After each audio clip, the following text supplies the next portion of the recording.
Las historias que nos contaban de niños, bueno, no son solo cuentos para entretenernos, ¿verdad? Son mucho, mucho más que eso. En realidad son como los ladrillos con los que construimos quiénes somos. Y hoy, precisamente, vamos a meternos de lleno en eso, en el increíble impacto que tienen en la persona que llegamos a ser. A ver, pensemos un momento. ¿Quién era esa figura? Da igual si era un superhéroe, un personaje de un libro o de alguna caricatura. Esos seres que admirábamos nos fueron formando, a veces de maneras que ni nos dábamos cuenta. Y aquí está el corazón del asunto. Una idea inspirada en el trabajo del actor y autor Yanis Guerrero. Él sostiene que la ficción no es para nada un escape. Todo lo contrario. Es un campo de entrenamiento para la vida. Una verdadera caja de herramientas para entendernos a nosotros mismos. Miren, como papada, Yanis Guerrero quería algo muy simple, que sus hijos se conectaran con su herencia mexicana. Pero se topó con una pared, con un obstáculo que no se esperaba para nada. Resulta que las historias que encontraban, en lugar de ser un puente, eran una barrera. Y es que lo que descubrió fue bastante revelador.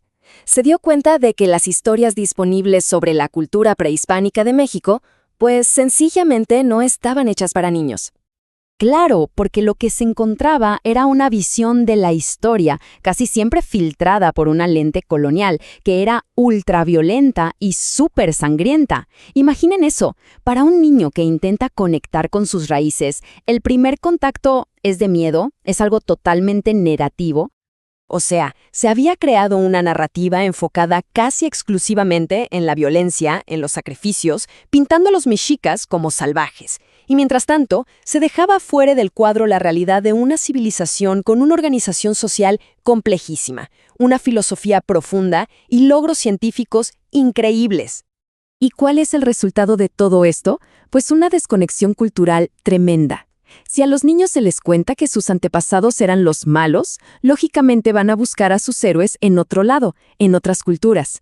Y ahí es cuando se desarrolla lo que Guerrero llama una identidad prestada. Pero bueno, ante este problema, ante este hueco en las historias, Guerrero no se quedó de brazos cruzados. Usó sus 20 años de experiencia en el mundo del cine y propuso una solución. Y de ahí nació su libro, Pequeños Guerreros Mexicas.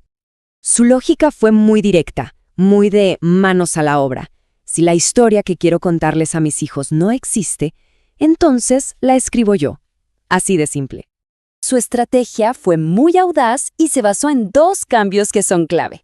Él lo llama una reparación narrativa, que es básicamente un intento de sanar la historia que nos han contado. El primer paso fue transformar el contenido. Fuera la violencia explícita. En su lugar, la historia se enfoca en valores universales. La aventura, el coraje, la amistad, vamos, cosas con las que cualquier niño, de donde sea, se puede identificar. Pero ojo, el segundo paso fue quizá el más revolucionario, cambiar la cronología. Al situar la historia antes de la conquista, ¡pum!, cambia todo. La cultura mexica deja de ser definida únicamente por el trauma de la invasión o por su resistencia. Y esto es clave, porque permite que veamos al mundo mexica por lo que era, en toda su plenitud. Nos lo muestra como una civilización vibrante, viva, cuya identidad se construye a partir de su potencial y su riqueza, no de su tragedia. Ok, muy bonito en teoría, pero ¿cuál es el impacto real de este cambio? Pues resulta que es enorme.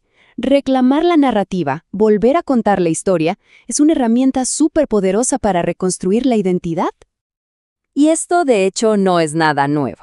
La filósofa Simone Weil ya decía que la ficción y la imaginación son, bueno, más de 3/4 partes de nuestra vida real. Son piezas fundamentales para moldear quiénes somos. Y el efecto fue inmediato. Los niños que leyeron el libro de Guerrero empezaron a verse reflejados en los personajes. De repente, tenían héroes con los que sí se podían identificar. Y eso creó una conexión positiva, una conexión de orgullo con su propia herencia cultural. Y ojo, que este fenómeno no es exclusivo de México, ¿eh? Esta técnica de usar la ficción para, digamos, resetear la identidad histórica, se ha usado con un éxito tremendo en otras partes del mundo.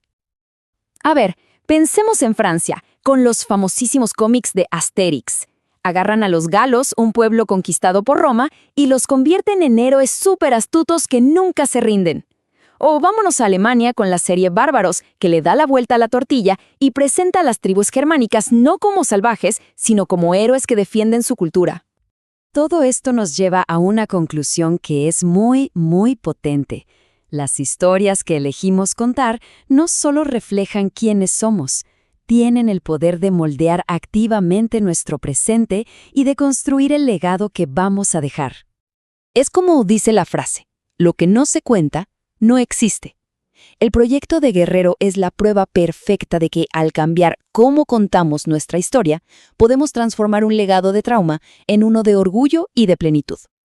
Al final del día, queda claro que elegir y crear conscientemente las historias que contamos es muchísimo más que simple entretenimiento. Es en realidad un acto de preservación cultural y, sobre todo, de empoderamiento. Y esto nos deja con una pregunta flotando en el aire. Una pregunta fundamental no solo para México, sino para todos. De todas las historias que nos rodean y que moldean nuestro día a día, ¿cuáles son las que de verdad necesitan con urgencia ser contadas de otra manera?